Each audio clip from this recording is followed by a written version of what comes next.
proving to be a long day and night. We already lost the port lower spreaders about 9 o'clock this morning, and then just after sunset we lost the starboard lower spreaders. So we've been motoring into the wind in sort of 20 to 25 knots in the nose, steep little short seas like the Sea of Cortez is known for, and all we can do in these seas, regardless of the mast condition, is 3 or 4 knots, except with the mast pumping we had to go sometimes as much as 70 degrees off course, so barely making any headway home. Anyways, I just spent the last hour rigging everything I could think of, except the kitchen sink, to try and get the mast stabilized so I can at least point direction home. At this rate, we got another 24 hours of steady motoring. It's going to be a long night. Right now, I don't know whether to laugh or to cry or to do both simultaneously. We are still 24 hours from the cruise, and we have to head back after having been only gone for 24 hours. One of our shrouds broke. Kind of important. So what we have here is the main halyard wrapped around the spreader, coming down to where the spreader used to attach. We have the preventer, which has a nice 4-to-1 on it, running back in the winch, so we can make it tight as tight can be. So we're pulling that halyard to spreader tight. And we've also got the running backs on, also tighter and tight, and the spinnaker pole reinforcing for the forwards. And then I got the top lift on the other side. The spin pole is in the same situation with my other main halyard. So I managed to stabilize the rig. Here's my fantastic 1-month-old halyard.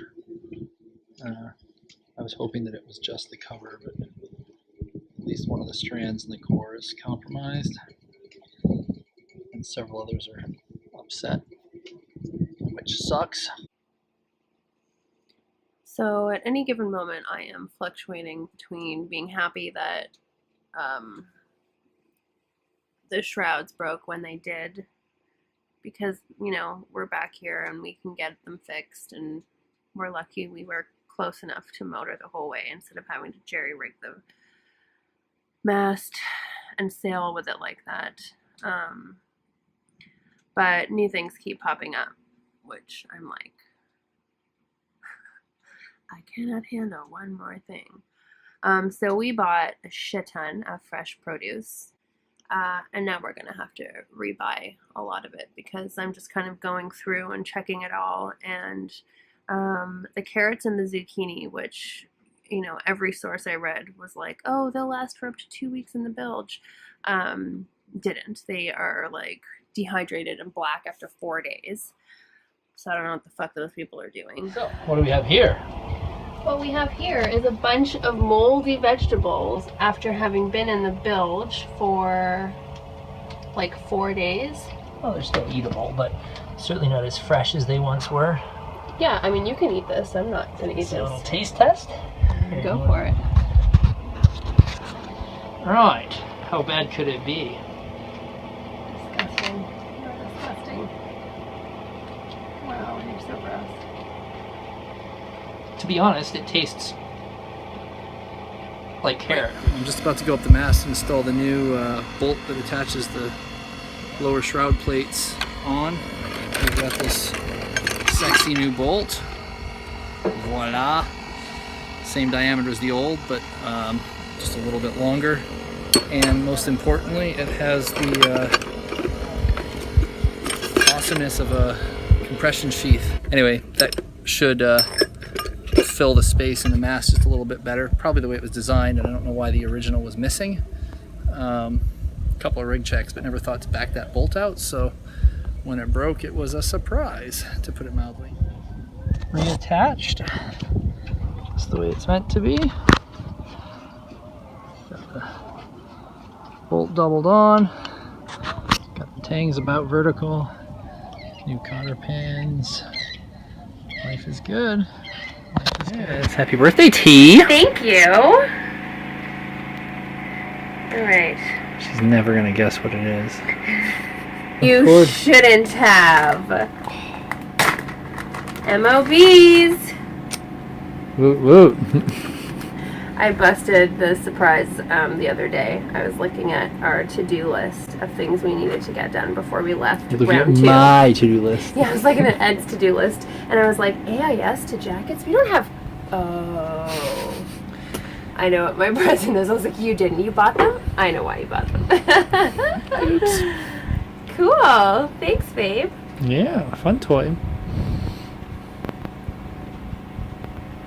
Now when you fall off the boat, I'll know exactly where you are. That's right. It's really a present for me. We are installing the AIS Link man overboard gizmos that should activate when the life jacket inflates. But to do it, you have to turn it on, which T is about to demonstrate.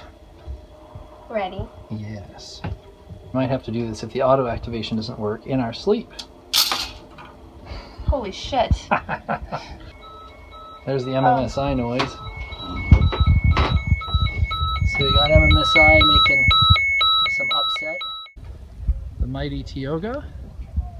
Minutes before we pull off the dock. Take 2 for the Marquesas. Complete with a new spreader bolt.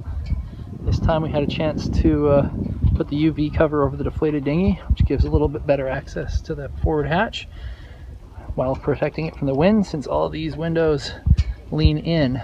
It can be a problem if you got swell coming from the high side and dumping your low side in the drink.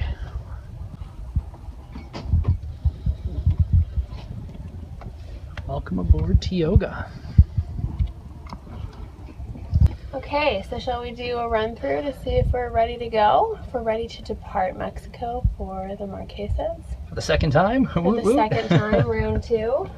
That's right. All right. Down the old stairs.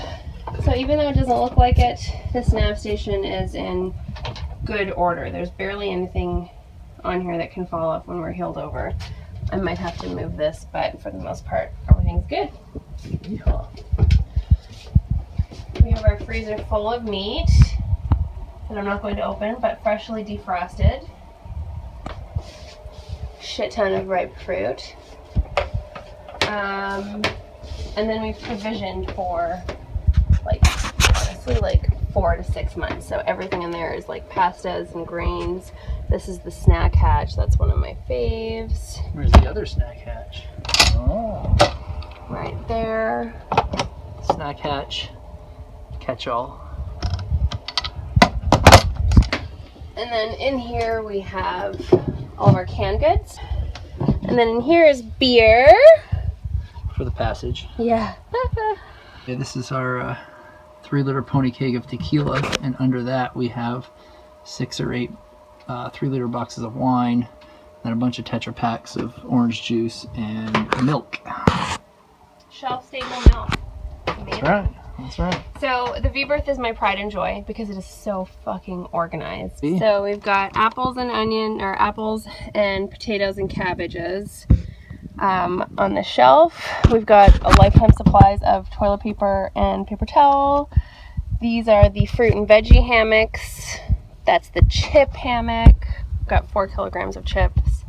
And this is kind of like the catch-all, like bread, Bimbo chocolate, bread. Bimbo. Picked because Couldn't it keeps. leave without it. Yeah. And then all the spare ropes that were occupying nice hatch spaces and our fishing net we shoved up here to open up the hatch space lower down for where we needed it most. Yeah. Woot. I think we're ready. Here we go. Pacifico, 2 Tecate, Nice. saliendo Puerta Vallarta, Bahía de Banderas. Nice. Excelente. That is the ultimate send-off. Oh, a video? A little video action of our pending Here we departure. are. Farewell. We have a send-off party. Muy bien, adiós Vallarta. Peace out. This is us. T, say hello. Pulling out of La Cruz, hopefully for the last time. 2 o'clock, a couple hours later than we planned, but The day is glorious, the thermal is full, and we don't have a Zarpe to do, so life is fucking perfect.